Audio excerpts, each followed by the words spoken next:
Willie D Live. What's up, family? If you have been following the Karmelo Anthony case, you know that Karmelo Anthony is on trial for murder, killing 17-year-old Austin Metcalf. This is a polarizing case, to say the least. Obviously, it has racial overtones because you have a black kid who killed a white kid. And quite frankly, in this country, typically when you have black, white, you have a clear line drawn in the sand. White people are going to be rooting for the white guy and black people are going to be rooting for the black guy. And then there's others who want to be part of that dominant class who are going to also be rooting against the black guy. They don't have a dog in the fight. They're going to be rooting against the black guy. Now, during the second day of testimony, there was a friend of Austin Metcalf who stepped up and testified that Karmelo Anthony was the aggressor. He said that Karmelo Anthony appeared to be looking for a fight. Well, that was debunked by way of actual video of the incident. There was video played of the incident inside of the courtroom that showed Austin to be the aggressor, Austin confronting Karmelo, Austin pushing Karmelo, Austin then getting stuck by Karmelo. But it also showed Austin's brother, Hunter, being at the center of the fight. He also put hands on Karmelo, and so did some of their other friends. Witnesses said that at least 5, in fact, not just witnesses, but it's also on video, at least 5 of them jumped Karmelo. The witness never mentioned jumping Karmelo. Other witnesses for Austin never mentioned jumping Karmelo. They jumped him. What do you expect to happen if a person has a weapon on them and they will not hesitate to use that weapon? What do you think is going to happen if that person gets jumped? In fact, let me ask you this. I'm talking to everybody. I'm talking about to every single person within the sound of my voice. What would you do? What would you do if you had a weapon on you? Whether the weapon is illegal or not is besides the point. If you had a weapon on you and you got jumped, would you just say, you know what, I got a weapon on me, but I'm just going to go ahead and just get beat up. I'm not going to use it to defend myself. Is that what you would do? Well, he shouldn't have had a weapon in the first place. Yeah, okay, so he wouldn't have had the weapon, then he would have gotten beat down. Possibly could have lost his life. It does happen, right? People get beat up all the time and die. He could have easily, while they was beating on him, he could have easily fell back and fell down the stairs and broke his neck. He could have busted his head wide open to the white meat and killed and died right then and there on the spot. So just because somebody had a physical altercation does not mean that it could not result in death. Here's the thing, fam, and I'm going to show you some pictures. These are some actually illustrations from the artist that was inside of this cameralist courtroom. They are not allowing video inside of the courtroom. You cannot pull out your smartphone camera and start filming. They're not even allowing the news media to come inside. But I find it interesting, these depictions of Karmelo. This looks like a much older man. If you zoom in, if you can zoom in, it looks like a much older man with a full mustache. The media has been really digging into convicting Karmelo Anthony. And I mean mainstream media primarily, especially the New York Post. The New York Post, Chuck D from Public Enemy called them out years and years and years ago. They're trash. They ain't worth the paper they're written on. But yeah, they put out a hit piece after hit piece after hit piece on Karmelo Anthony. What they're trying to do is sway public opinion. They are trying to try this case in the court of public opinion. And to a great extent, they've been effective. But a number of people are not falling for the banana in the tailpipe. I've been going on a lot of different blogs. I've been checking out a lot of different Instagram accounts and YouTube channels. And there's a number of people like, yo, if Austin don't put his hands on Karmelo Anthony, Austin is still breathing. Austin is still alive. What about that part? Because, we're really good at seeing violence and saying, well, what happened? How did it happen? How did it start? According to witnesses who were not Austin Metcalf's friend or brother, Karmelo was sitting under the tent. He came, let me back up.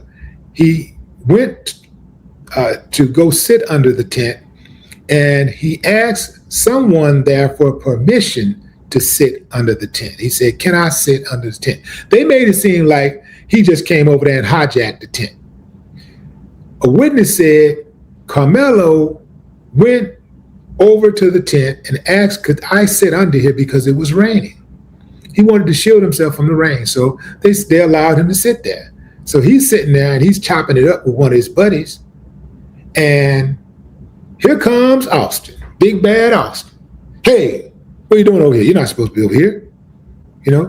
Get from under our tent. I ain't going nowhere, Make me. Austin pushes him. See, when you put your hands on people, fam, you can't determine their level of get back. You can't determine the level of force that they use. This is why it's very important to keep your hands to yourself, unless you've really thought it all the way through. I'm going to push this person. And a number of things could happen. I could push him and he could back down and scurry off. Or I could push him and he could stand there and say, push me again. And I'll push him again. Or I could push him. He could push me back. Then I could start swinging on him. Me and my brother, we're going to jump him. And then my friends, we got him outnumbered. This is our tent. We got him outnumbered. We're going to jump him. And he going to get on about his business. Or I'm going to push him. Then he going to try to act tough and stand there and not run off. And he's going to resist. At that point, I'm going to swing on him. We're going to jump him. He's going to pull out a knife and stick me right in the chest, and I'm going to die. And that's going to be the end of my life. At 17 years old, I'm going to lose my life in vain. See, people don't think like that. They only think about what they're going to do. They do not think about what somebody else will do. This is why it's not wise to try to go around picking fights, trying to size people up, thinking that you can win just because that person is smaller than you, or because you have the numbers, or even weaponry. This is why that is not wise.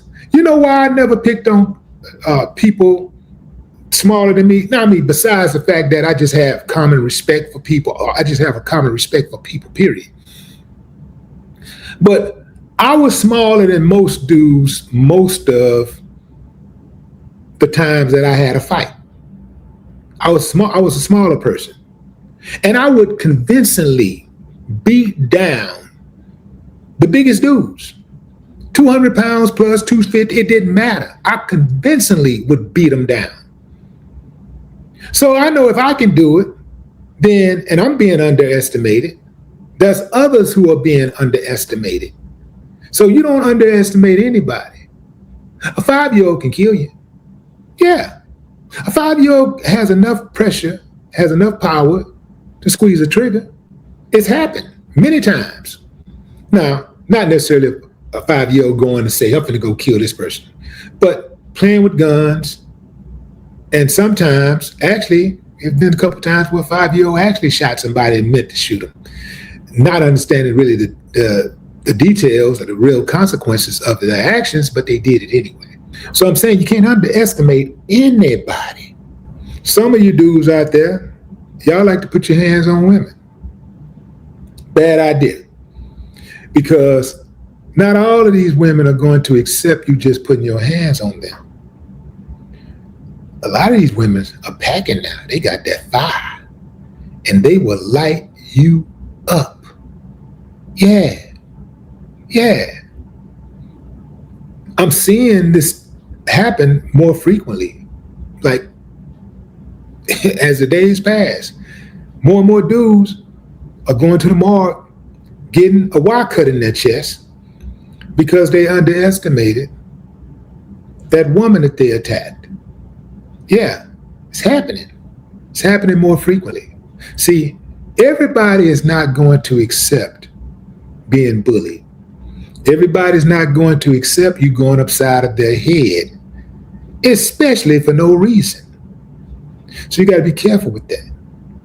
Now, I know the deck is stacked against Karmelo Anthony, but I believe that because it seems so obvious what's going to happen, I think something different might happen. This is one of the things that tend to happen in life. When everybody's looking over here, the outcome is over here. Like what's really going down typically is over here.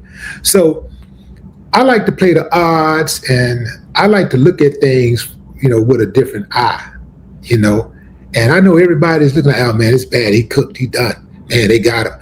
He all white jury or no blacks on the jury. Oh man, he done. White county, predominantly white county, he's done. Man, they gonna get him. They gonna get him. I'm not so sure of that. I think Karmelo Anthony is going to beat those charges. And here's another thought. There's a possibility that this may not come all the way down to a jury deciding. I think there's a possibility that this trial might get cut short and a plea deal is made where Karmelo agrees to a lesser charge. I think he might just agree to a lesser charge, and they might just work it out. And you give this side a little something, you give this side a little something, and the case is over. If Karmelo was not a black kid, and if he was white, this wouldn't even be in a case. This wouldn't even be on trial. He wouldn't even be on trial. They would have absolutely considered this a case of bullying where he defended himself, and he would have never been in jail. I can guarantee you that. But what say you, fam? Drop a comment. I'd love to hear your thoughts. No more talk.